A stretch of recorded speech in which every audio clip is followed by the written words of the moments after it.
से हम यहाँ पे प्लस लगा रहे हैं, ठीक है। अभी हमें निकालना सेकंड इलेक्ट्रॉन, तो सेकंड इलेक्ट्रॉन निकालने में क्या ऑर्डर होगा वो हमें यहाँ पे पता करना है। तो देखिए लिथियम के बाद मैंने आपको बताया था आता है बेरिलियम, बेरिलियम प्लस।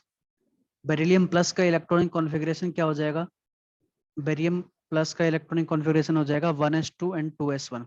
अब देखिए जैसा पहले लिथियम का इलेक्ट्रॉनिक कॉन्फ़िगरेशन था वैसा ही बन चुका है बेरिलियम प्लस के लिए, इसलिए सबसे नीचे पहुंच जाता है, ठीक है। उसके बाद आगे बढ़ेंगे, बेरिलियम के बाद बोरॉन आता था, बोरॉन प्लस यहाँ पे आएगा। अब इसका इलेक्ट्रॉनिक कॉन्फ़िगरेशन हो जाएगा 1s2 and 2s2।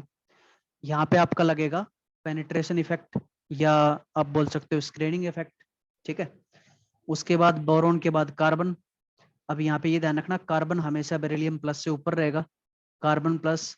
Carbon plus का इलेक्ट्रॉनिक कॉन्फ़िगरेशन होगा 1s2 2s2 and 2p1। Carbon के बाद आएगा नाइट्रोजन, नाइट्रोजन का पहुंच जाएगा बोरॉन प्लस से ऊपर, nitrogen plus 1s2 2s2 and 2p2। Nitrogen के बाद आएगा oxygen, oxygen plus. Oxygen plus का इलेक्ट्रॉनिक कॉन्फ़िगरेशन हो जाएगा आपका 1s2 2s2 एंड 2p3। अब देखिए 2p3 क्या हो गया, हाफ फील्ड इलेक्ट्रॉनिक कॉन्फ़िगरेशन, इसलिए सबसे ऊपर मिलेगा। उसके बाद आपको मिलेगा फ्लोरीन, फ्लोरीन के बाद आपको मिलेगा neon, fluorine plus neon plus. Fluorine plus का electronic configuration 1s2 2s2 2p4 और ये हो जाएगा 1s2 2s2 2p5। और अगर आप देखोगे सोडियम के बारे में, अगर सोडियम में से आपने एक इलेक्ट्रॉन निकाल दिया है तो सोडियम का इलेक्ट्रॉनिक कॉन्फ़िगरेशन हो जाएगा नियोन जैसा, यानी कि 1s2 2s2 एंड 2p6। तो ये ट्रेंड आपको मिलने वाला है, ठीक है। जिस तरह का ट्रेंड हमें फर्स्ट आयनाइजेशन एनर्जी मिला था, आप क्या करेंगे एक एक इलेक्ट्रॉन को नीचे शिफ्ट करते जाएंगे। आपने लास्ट ग्राफ में देखा होगा कि यहाँ पे आपका था नियोन, ठीक है, यहाँ पे आपका था नियोन, नियोन को आपने क्या कर दिया नीचे शिफ्ट कर दिया। यहाँ पे फ्लोरीन था, फ्लोरीन नीचे शिफ्ट हो गया। यहाँ पे ऑक्सीजन था, ऑक्सीजन नीचे शिफ्ट हो गया। यहाँ पे था नाइट्रोजन, यहाँ पे था आपके पास कार्बन, यहाँ पे था बोरोन, यहाँ पे था बेरिलियम, ठीक है। और लिथियम जो है आपके और भी नीचे था यहाँ पे। तो इस तरह से वेरी करता है आयनाइजेशन एनर्जी, इतनी बातें आपने ध्यान रखनी है। और हमेशा आयनाइजेशन एनर्जी को इलेक्ट्रॉनिक कॉन्फ़िगरेशन से ही देख के चलना। जो जो मैंने बातें बताई थी वो 4-5 बातें हैं, उनको याद रखना हमेशा, ठीक है। समझ आ गई बेटा ये बात, बोलिए। इसमें अगर किसी भी तरह का डाउट है तो पूछ सकते हो।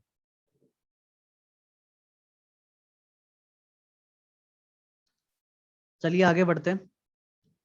आयनाइजेशन एनर्जी हमने पढ़ ली पूरी, ठीक है। अब नेक्स्ट देखिए, नेक्स्ट आपके पास इलेक्ट्रॉन गेन एंथैल्पी,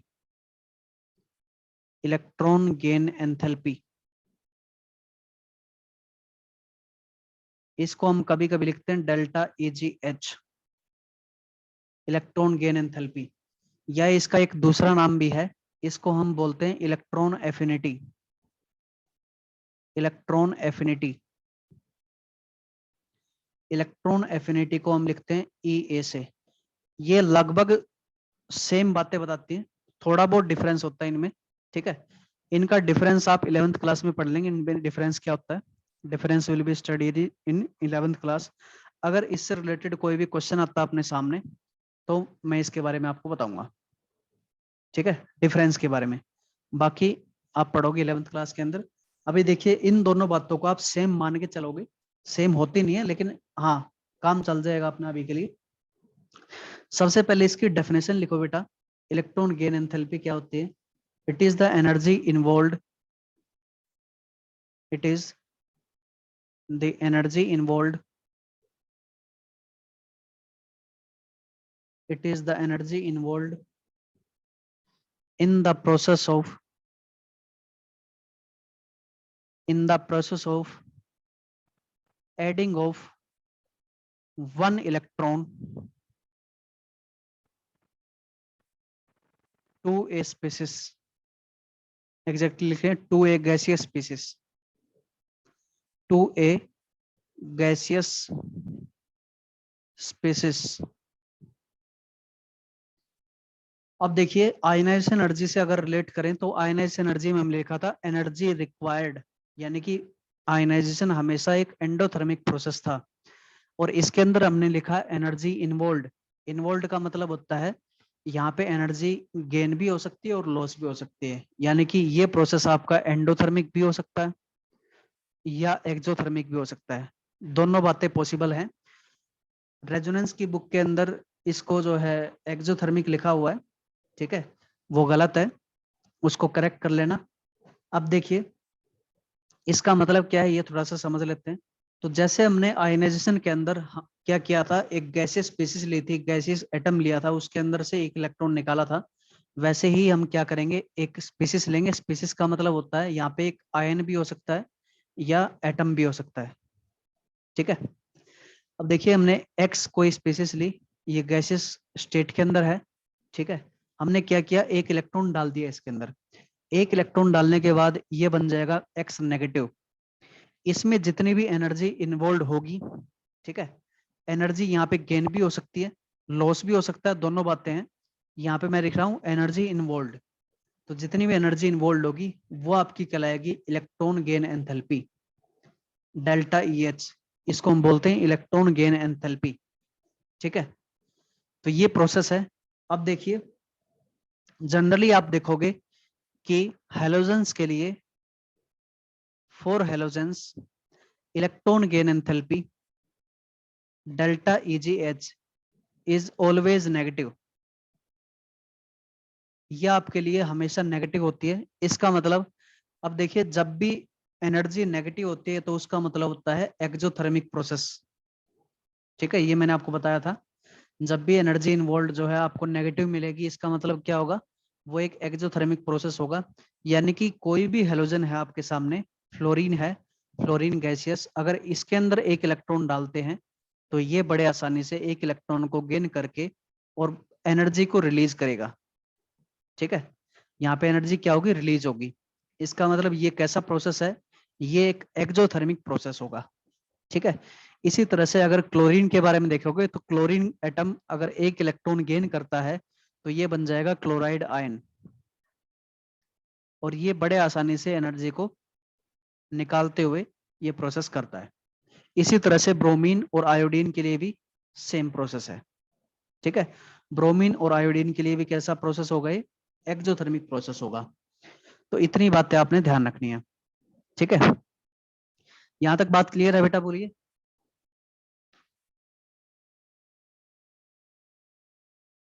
यहां तक बातें क्लियर है।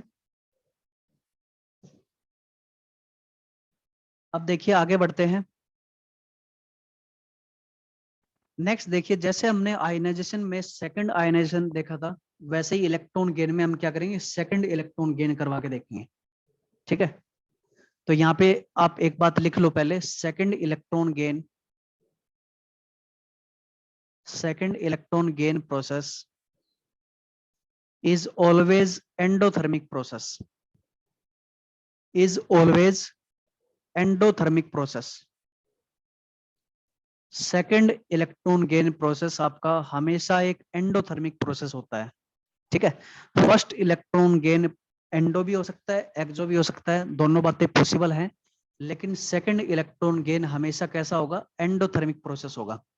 इसकी वजह क्या है, इसकी वजह आप लिख लीजिए, बिकॉज, पहले समझ लीजिए। अब देखिए एक इलेक्ट्रॉन मान लीजिए आपने डाल दिया, एक इलेक्ट्रॉन आपने फ्लोरीन के अंदर डाल दिया और इसको बना दिया F नेगेटिव, ठीक है। अब फ्लोरीन के अंदर अगर एक इलेक्ट्रॉन और ऐड करना चाहो, अब देखो नेगेटिव के अंदर आपने क्या करना है, नेगेटिव को ऐड करना है। तो नेगेटिव के अंदर नेगेटिव को ऐड करने के लिए आपको यहाँ पे क्या करना पड़ेगा, एक्स्ट्रा फोर्स लगाना पड़ेगा, ठीक है। एक्स्ट्रा एनर्जी यहाँ पे डालनी पड़ेगी, क्योंकि इनके बीच में क्या है, इन दोनों के बीच में आपका रिपल्सन एग्जिस्ट करेगा, ठीक है। अगर ये रिपल्सन एग्जिस्ट करेगा तो इस रिपल्सन को ओवरकम करने के लिए आपको एक एक्स्ट्रा एनर्जी या एक्स्ट्रा अमाउंट ऑफ एनर्जी यहाँ पे आपको ऐड करनी पड़ेगी, जिसकी वजह से ये प्रोसेस कैसा हो जाता है, एंडोथर्मिक प्रोसेस हो जाता है आपका, ठीक है। तो यहाँ पे इसकी वजह लिख सकते हैं, because when we add second electron when we add second electron in a negatively charged species, in a negatively charged species, there are electrostatic repulsive forces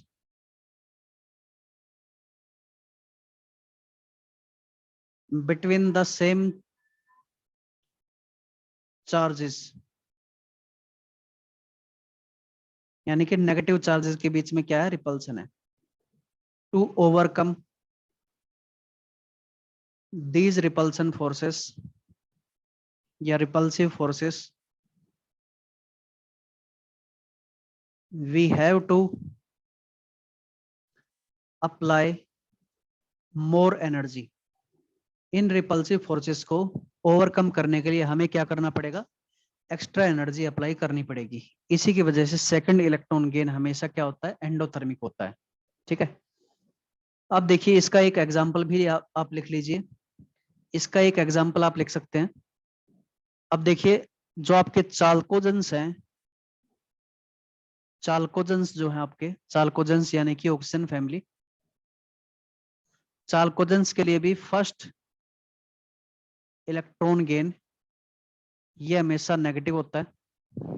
ठीक है, फर्स्ट इलेक्ट्रॉन गेन एंथैल्पी हमेशा नेगेटिव होती है और second electron gain ये हमेशा positive होती है। ठीक है, इसका एग्जांपल आप लिख लीजिए, इसका एग्जांपल आप लिख सकते हैं। इसका एग्जांपल आप लिखेंगे ऑक्सीजन, ऑक्सीजन गैस के अंदर अगर एक इलेक्ट्रॉन डालते हो तो ये बन जाता है O नेगेटिव गैसियस। अब आपको पता है इसके अंदर 7 इलेक्ट्रॉन हो चुके हैं। ठीक है, ये एक इलेक्ट्रॉन और गेन कर सकता है। ये आपका प्रोसेस कैसा होता है, एक्सोथर्मिक होता है।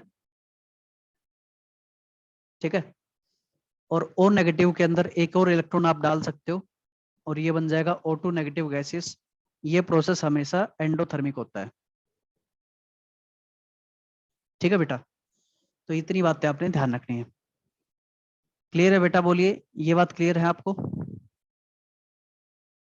Yes sir. अब देखिए आगे बढ़ते हैं, अब इसके ट्रेंड देखते हैं।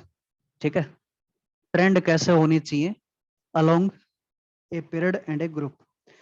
तो ट्रेंड में सबसे पहले हम देखते हैं variation, variation along a period. एक पीरियड के अंदर किस तरह से इलेक्ट्रॉन गेन एंथैल्पी वेरी करेगी वो हम देखते हैं। ठीक है, तो जो भी मैं ट्रेंड लिखवाऊंगा वो जनरल ट्रेंड होगा। ठीक है, जो भी मैं आपको ट्रेंड लिखवाऊंगा वो आपका जनरल ट्रेंड होगा, यानी कि बहुत सारे एक्सेप्शन होंगे इसके अंदर। ठीक है, अब देखिए जनरल ट्रेंड आप पहले समझिए इस बात को। आपको ये बात पता है कि जैसे जैसे हम लेफ्ट टू राइट जाते हैं, यानी कि मैं एग्जांपल लेके चल रहा हूं, मान लीजिए सेकंड पीरियड का, lithium, beryllium, boron, carbon, nitrogen, oxygen, fluorine, neon, ये आपके पास सेकंड पीरियड है। ठीक है, तो देखिए जैसे जैसे हम लेफ्ट टू राइट बढ़ते जाते हैं वैसे वैसे आपको पता है टेंडेंसी टू इलेक्ट्रॉन गेन बढ़ती जाती है। आपको ये पता है कि ये एलिमेंट आपके क्या कहलाते हैं, मेटल कहलाते हैं, और मेटल की टेंडेंसी होती है इलेक्ट्रॉन को लॉस करने की। अब जिसकी इलेक्ट्रॉन को लॉस करने की टेंडेंसी होगी वो इलेक्ट्रॉन गेन क्या आसानी से करेगा, तो डेफिनेट सी बात है वो आसानी से नहीं कर पाएगा। भाई इलेक्ट्रॉन गेन एंथैल्पी ज्यादा किसकी होगी, जो आसानी से इलेक्ट्रॉन गेन कर ले और अपने आप को स्टेबलाइज कर ले। लेकिन आपको पता है कि नॉन मेटल्स की मेटल्स की ऐसी टेंडेंसी नहीं होती है। मेटल्स हमेशा कोशिश करते हैं कि उनका इलेक्ट्रॉन निकल जाए और निकल के इलेक्ट्रॉन निकाल के वो अपने आप को स्टेबलाइज करें। तो ये तो क्या है, मेटल। तो डेफिनेटली इनकी इलेक्ट्रॉन गेन एंथैल्पी क्या होगी, लेस होगी, कम होगी। ठीक है, उसके बाद नियोन की हम बात करेंगे नहीं क्योंकि नोबल गैस है। फिर हम बात करते हैं नॉन मेटल्स की। तो नॉन मेटल्स के अंदर आपको पता है non metals generally electron gain करके अपने आप को स्टेबलाइज करते हैं। ठीक है, तो इलेक्ट्रॉन अगर गेन करेंगे, करके अपने आप को स्टेबलाइज करेंगे, तो डेफिनेटली ये एनर्जी ज्यादा होगी। इसका मतलब इलेक्ट्रॉन गेन एंथैल्पी आपको यहाँ पे ज्यादा मिलती है, यहाँ पे लेस है, यहाँ पे मोर है। इसका मतलब ट्रेंड क्या होगा, ट्रेंड होगा आपका left to right, electron gain enthalpy will increase. ठीक है, तो लिख लीजिए इसको। Generally electron gain enthalpy increases left to right. Left to right जैसे जैसे बढ़ते जाएंगे वैसे वैसे आपको इलेक्ट्रॉन गेन एंथैल्पी बढ़ती हुई दिखाई देगी। ठीक है, इसकी वजह क्या लिखोगे? इसकी वजह आपकी due to increase in effective nuclear charge. Due to increase in effective nuclear charge. Effective nuclear charge बढ़ने की वजह से क्या होगा? इलेक्ट्रॉन को होल्ड करने की या अपने पास रखने की टेंडेंसी बढ़ जाती है। ठीक है, इसलिए ये इलेक्ट्रॉन को गेन करते हैं और ये इलेक्ट्रॉन को गेन नहीं करते हैं। यहां तक क्लियर है बेटा? बोलिए, यहां तक कोई भी डाउट हो तो पूछ सकते हो अभी।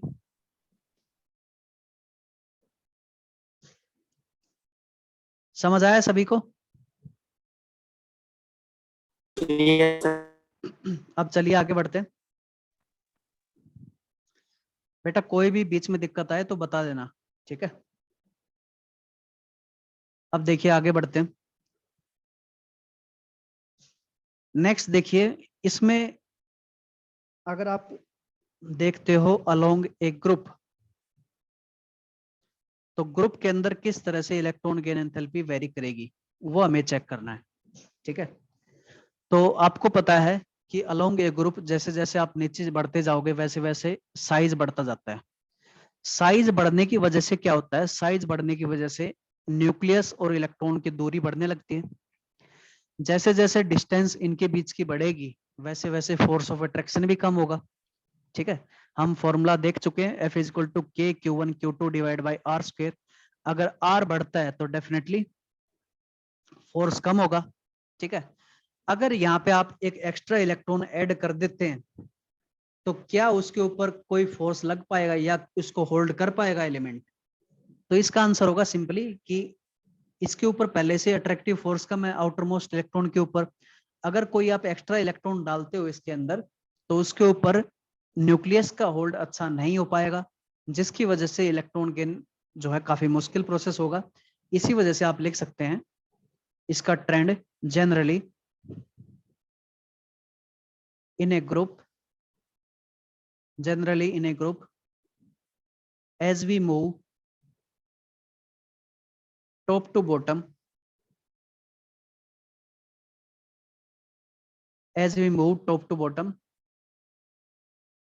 electron gain enthalpy decreases। इसकी वजह क्या लिखोगे? तो वजह होगी इसकी as we move top to bottom, size of the atom increases, hence attraction between coming electron and the nucleus will be less। ये इसकी वजह होगी। ठीक है, तो दोनों बातें हमने पढ़ ली। बेटा इलेक्ट्रॉन गेन एंथैल्पी जो है नोबल गैसेस में काफी कम होगी। अगर आप नोबल गैसेस की बात करते हैं तो नोबल गैसेस में electron gain enthalpy will be very less. ठीक है, बहुत कम इलेक्ट्रॉन गेन एंथैल्पी आपको मिलने वाले यहाँ पे। ठीक है भाई, देखो नोबल गैसेस क्या, नोबल गैसेस का इलेक्ट्रॉनिक कॉन्फ़िगरेशन कंप्लीट है। इलेक्ट्रॉनिक कॉन्फ़िगरेशन कैसा मिलता है आपको? Fully filled. और फुल्ली फिल्ड कॉन्फ़िगरेशन का मतलब क्या होता है? फुल्ली फिल्ड कॉन्फ़िगरेशन का मतलब होता है स्टेबल। और अगर ये स्टेबल है तो डेफिनेटली ये ना ही इलेक्ट्रॉन को गेन करना चाहेगा और ना ही इलेक्ट्रॉन को लॉस करना चाहेगा। ठीक है, तो किसी भी तरह का काम करने के लायक ये बचेगा नहीं, इसलिए इलेक्ट्रॉन गेन एंथैल्पी हम जनरली नहीं पढ़ते हैं। ठीक है बेटा, वेरिएशन अलोंग ए ग्रुप। ठीक है, दोबारा बताते हैं। देखिए वेरिएशन अलोंग ए ग्रुप अगर आपको देखना है तो जनरल ट्रेंड क्या होगा? तो जनरल ट्रेंड आपको पता लग गया, ग्रुप के अंदर जैसे ही टॉप टू बॉटम हम बढ़ते हैं इलेक्ट्रॉन गेन एंथैल्पी डिक्रीज करती है। यानी कि टॉप टू बॉटम क्या करेगी, डिक्रीज करेगी। ठीक है, इसकी वजह क्या है, इसकी वजह मैंने बताई, जैसे जैसे आप नीचे बढ़ते जाओगे वैसे वैसे साइज बढ़ता जाएगा। साइज बढ़ने की वजह से क्या होगा, न्यूक्लियस का आने वाले इलेक्ट्रॉन के ऊपर होल्ड काफी कम हो पाएगा, यानी कि उसके ऊपर फोर्स ऑफ अट्रैक्शन तो लगा ही नहीं पाएगा, बहुत कम लगा पाएगा। अगर ये एटम आने वाले इलेक्ट्रॉन को होल्ड नहीं कर पाएगा, इसका मतलब क्या है, इसका मतलब ये आसानी से इलेक्ट्रॉन को नहीं लेगा, इलेक्ट्रॉन को नहीं लेगा तो इलेक्ट्रॉन गेन एंथैल्पी क्या हो जाएगी, कम हो जाएगी। ये इसका रीजन है बेटा, समझ आया सूर्या? हाँ बेटा, सभी को समझ में आ गया। अब इसमें जो है थोड़ी सी गड़बड़ होती है, वो एक बार देख लेते हैं। इसमें भी जनरली मैंने लिखवाया ग्रुप के अंदर, ठीक है।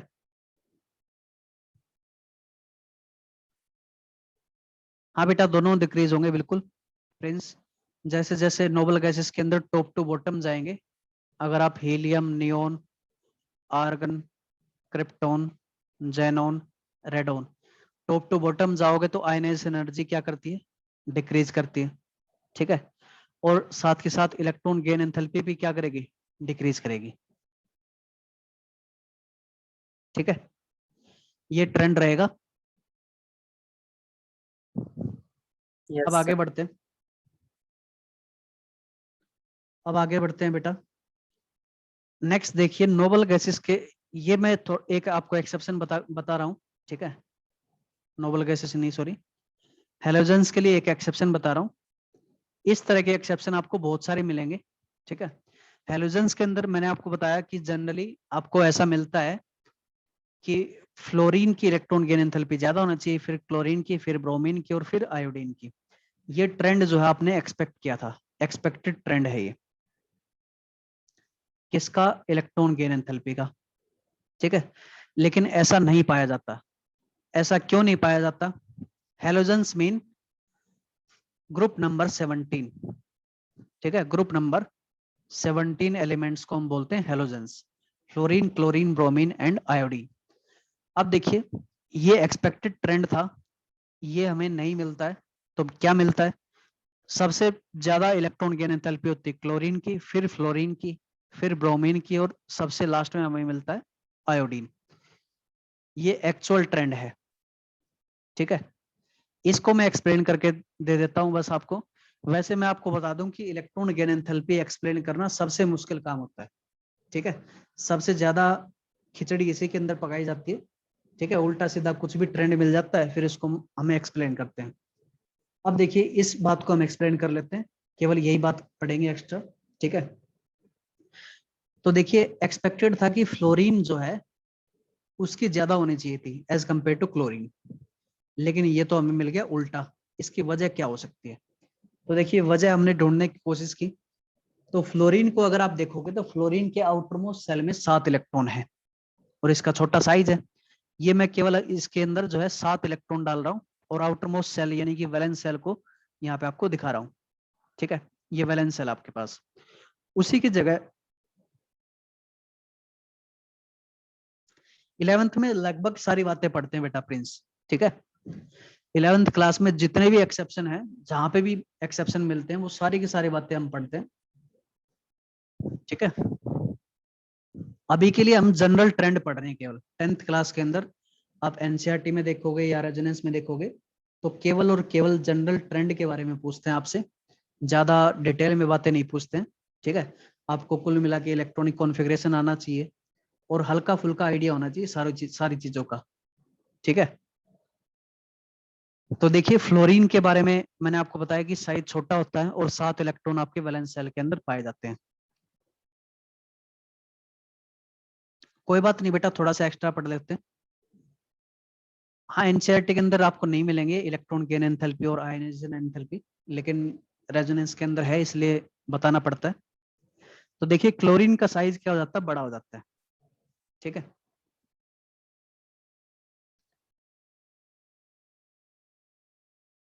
हाँ बेटा, बिल्कुल। आज हम जो है इस चैप्टर को कंप्लीट कर लेंगे, और आपका होमवर्क रहेगा कल से। होमवर्क लिख लो अभी से। रेजोनेंस मटेरियल पहले डिस्कस करेंगे, ठीक है, एनसीईआरटी बाद में डिस्कस करेंगे, पहले रेजोनेंस मटेरियल डिस्कस करेंगे हम। ठीक है, ये आप शुरू कर दें। सबसे पहले जो भी आपका एनसीईआरटी या सब्जेक्टिव टाइप क्वेश्चन है, जो भी मतलब पहले क्वेश्चन दिए गए हैं उन सबको हम डिस्कस करेंगे। थ्योरी पार्ट देख लेंगे एक बार, कोई एक्स्ट्रा चीज तो नहीं दी गई है। ठीक है, तो ये आपका होमवर्क रहेगा। अब देखिए इस मुद्दे के ऊपर आते हैं। फ्लोरीन का साइज छोटा है, क्लोरीन का साइज बड़ा हो जाता है। 7 ही इलेक्ट्रॉन इसके वैलेंस शेल के अंदर है। ठीक है, 4, 5, 6 और 7। अब देखिए वैसे आपको पता है कि फ्लोरीन की इलेक्ट्रॉन गेन करने की टेंडेंसी ज्यादा है। ठीक है, यानी कि इसकी इलेक्ट्रोनेगेटिविटी भी ज्यादा है। आपको पता है इलेक्ट्रोनेगेटिविटी ऑफ फ्लोरीन जो है मैक्सिमम होती है।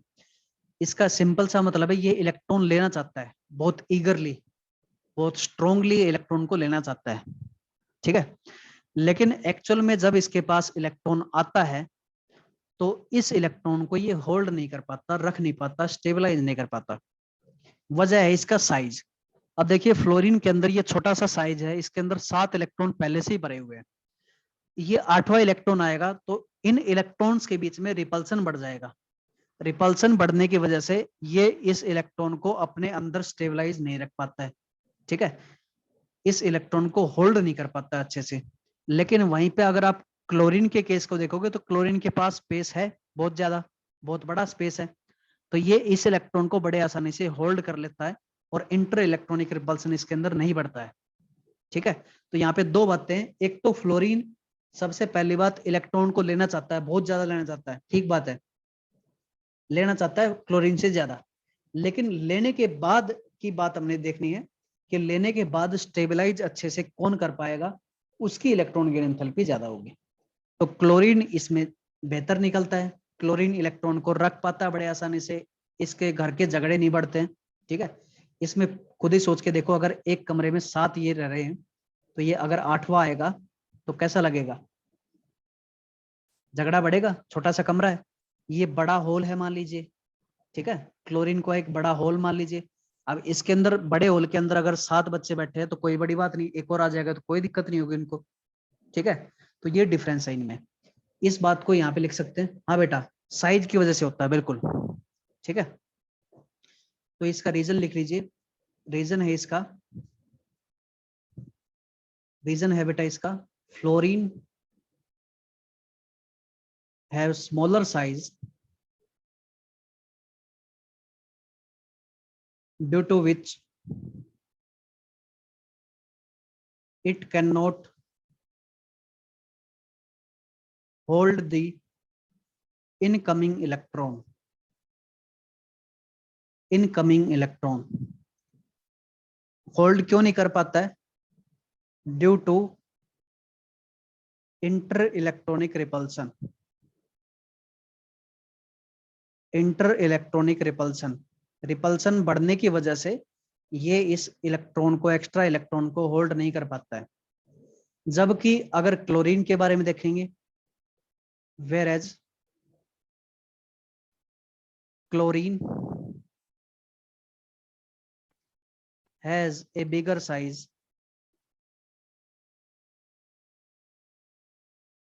it can hold the extra electron easily, ये एक्स्ट्रा इलेक्ट्रॉन को बड़े आसानी से होल्ड कर पाता है।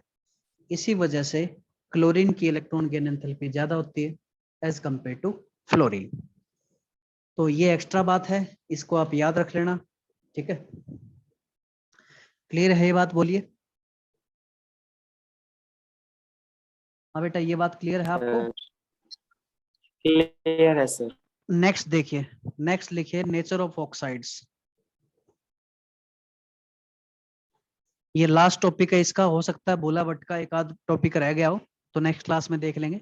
ठीक है, लास्ट टॉपिक आपका मेरे हिसाब से अभी नेचर ऑफ ऑक्साइड्स। तो देखिए लगभग जितने एलिमेंट एग्जिस्ट करते हैं अपने, लगभग हर एक एलिमेंट ऑक्साइड बनाता ही बनाता है। लगभग बोल रहा हूँ क्योंकि बहुत सारे एक्सेप्शन हो सकते हैं। ठीक है, तो देखिए जैसे जैसे एक पीरियड के अंदर आप बढ़ते हो, सबसे पहले पीरियड के अंदर देखते हैं, जैसे जैसे आप एक पीरियड के अंदर बढ़ते हैं वैसे वैसे किस तरह से नेचर ऑफ ऑक्साइड बदलता है वो हमें देखना है यहाँ पे। तो हम देखते हैं थर्ड पीरियड के बारे में। थर्ड पीरियड के अंदर पहले सबसे पहले सोडियम है। सोडियम का ऑक्साइड क्या बनता है? Sodium oxide. फिर उसके बाद मैग्नीशियम का ऑक्साइड, मैग्नीशियम ऑक्साइड। ठीक है, उसके बाद एल्यूमिनियम का एल्यूमिनियम ऑक्साइड, सिलिकॉन ऑक्साइड, ठीक है, फॉस्फोरस ऑक्साइड और क्लोरीन का ऑक्साइड। ठीक है, क्लोरीन ऑक्साइड बोलेंगे इसको। ठीक है, ये आपके पास ऑक्साइड है। नोबल गैस आपको पता है कंपाउंड बनाएगी नहीं, आर्गन जो है किसी भी तरह का ऑक्साइड नहीं बनाएगा। अब देखिए इनका नेचर कैसा कैसा होता है, ये थोड़ा सा हमें पता करना है, ये याद रखना है हमें। ठीक है, तो इन जनरल जो आप देखोगे ट्रेंड, वो ट्रेंड आपको दिखेगा कि लेफ्ट टू राइट जैसे जैसे बढ़ोगे, left to right,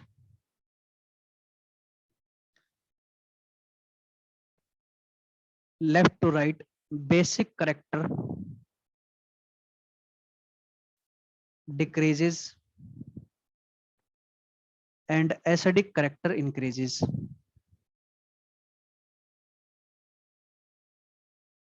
Acidic character increases, ये आप ट्रेंड देखोगे। इस ट्रेंड की एक सिंपल सी वजह है। वो वजह क्या है? वजह ये है कि मेटल के ऑक्साइड जो भी होते हैं, metal oxide are generally basic in nature. Generally क्यों बोला? क्योंकि एक्सेप्शन है, एक्सेप्शन बताएंगे आपको। मेटल ऑक्साइड जनरली कैसे होते हैं? बेसिक नेचर के होते हैं।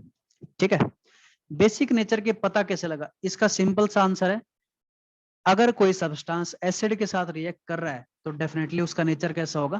बेसिक होगा, because they react with acid. ठीक है, एसिड के साथ रिएक्ट करते हैं, इसी की वजह से इनका बेसिक नेचर है। सिंपल सी वजह है। ठीक है, अगर आपको कोई बेसिक सब्सटेंस मिलता है तो डेफिनेटली वो एसिड के साथ रिएक्ट करता होगा। उसके बाद आप ये देखोगे कि जो नॉन मेटल होते हैं, नॉन मेटल्स के oxide, non metal oxide are generally acidic in nature. ये आपको कैसे मिलेंगे? एसिडिक नेचर के मिलेंगे।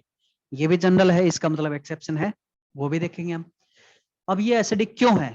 एसिडिक होने की वजह है because they react with base. जो बेस के साथ रिएक्ट करे वो क्या है? एसिड है। सिंपल सी बात है। ठीक है, और भी इनके बारे में डिटेल में डिस्कस करेंगे नेक्स्ट टॉपिक के अंदर। नेक्स्ट टॉपिक आपका एसिड बेस एंड सोल्ट ही है। ठीक है, तो उसके अंदर डिटेल में डिस्कस करेंगे ऐसा क्यों होता है, सब बातें करेंगे।